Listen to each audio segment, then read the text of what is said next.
New reaction to the U.S. Army's decision to charge Bowe Bergdahl with desertion and misbehaving before the enemy. As the former platoon mates he allegedly left behind speak out. While the Army's charges seem to support the story that those soldiers have been telling from day one, not everyone in the administration was always willing to give them the benefit of the doubt. Does the State Department consider Sergeant Bergdahl to be a deserter?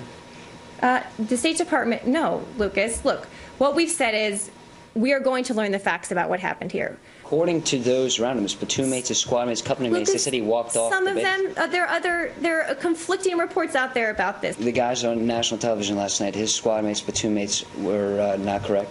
I'm saying we don't know the fact pattern yet here. We don't. Nobody knows exactly what happened that night. Well, I think that his squad mates have the best indication what happened. I don't think that night. that's the case. Joining me now, three of Bergdahl's former platoon mates, Cody, Josh Cornelison, and Evan Buetow, who was actually the team leader at the time. Good to see you all again, guys. Thank you for being back with me. Evan, let me start with you because you tweeted out in the beginning of this year, things I want in 2015.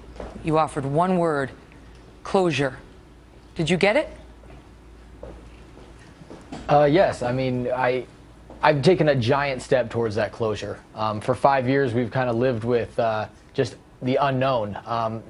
And then when they had the Rose Garden ceremony last year, we took a small step forward. Granted, what was being said was completely untrue, and we came forward to let people know what really happened. And after this last year and the investigation, it's culminated into a very giant step forward in for me personally, getting the closure that I need. Cody, I know the Rose Garden ceremony played a big part for you, too, in your decision to speak out. Explain that. Yeah, you know, if they would have brought him back, we got our American soldier back, and they would have released a statement or a memo saying, hey, we got him back. There's some circumstances that are surrounding him. We're going to investigate them. That would have been great. You know, we got him back. He's going to seek justice. But instead, they parade his parents out in a Rose Garden ceremony, and you have cabinet members come out and say he served with honor and distinction, basically calling him a hero, when they knew that wasn't true, and the facts have been the same for 5 years. But yet you have soldiers that are missing limbs or paid the ultimate price over there, and they don't get a Rose Garden ceremony. They served honorably. All they get is an AutoCAD letter 3 or 4 months later. What do you think should happen to him, Josh?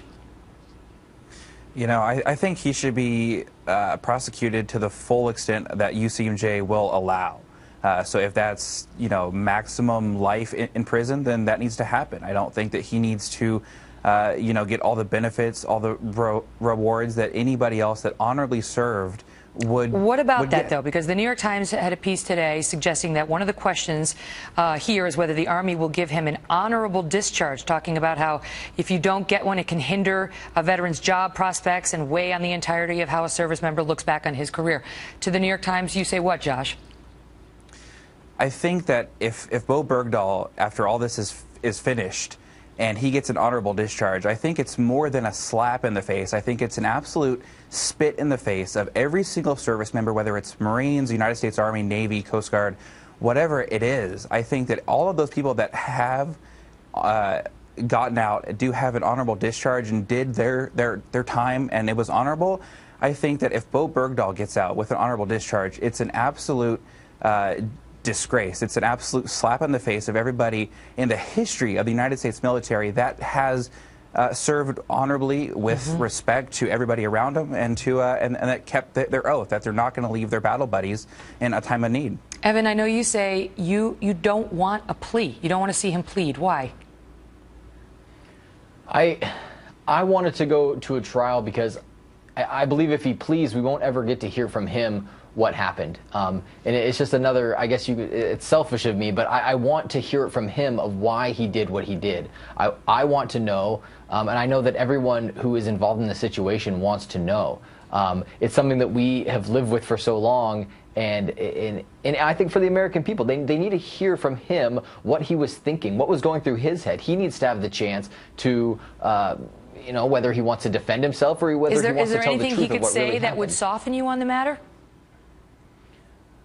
There's nothing he could say that would soften me on the matter. I'm not out to get him. I don't have any vendetta against him. I believe that he did something wrong and he needs to answer for what he did. But that's for the military justice side. They'll work on that.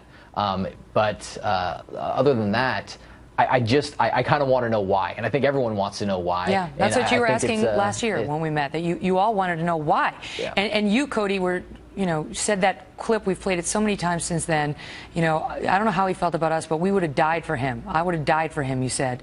And we're struggling to figure out why he walked away. When you hear now the stories that he was tortured and what the enemy did to him, and those who say he deserves some mercy because of it, what do you say?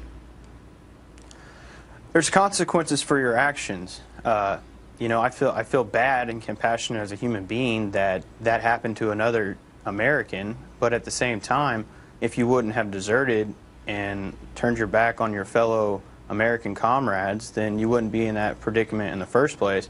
I also don't think it's fair for him to get an honorable discharge, anything less than a dishonorable discharge, and forfeit all his pay and rank and benefits. You have guys that go to Afghanistan, Iraq multiple times that serve this country honorably. They don't desert. They do their job. They come home, and these guys are battling PTSD, maybe missing a limb, have a Purple Heart.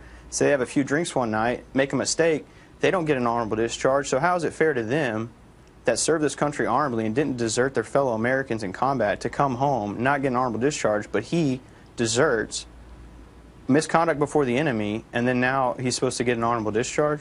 It's just one of the possibilities that was raised by the New York Times. It's not likely, according to the military experts we've spoken with. Josh, I want to give you the last word. I know you say when you heard that the charges were being brought, you felt relief. Were you worried that there would be pressure not to charge him?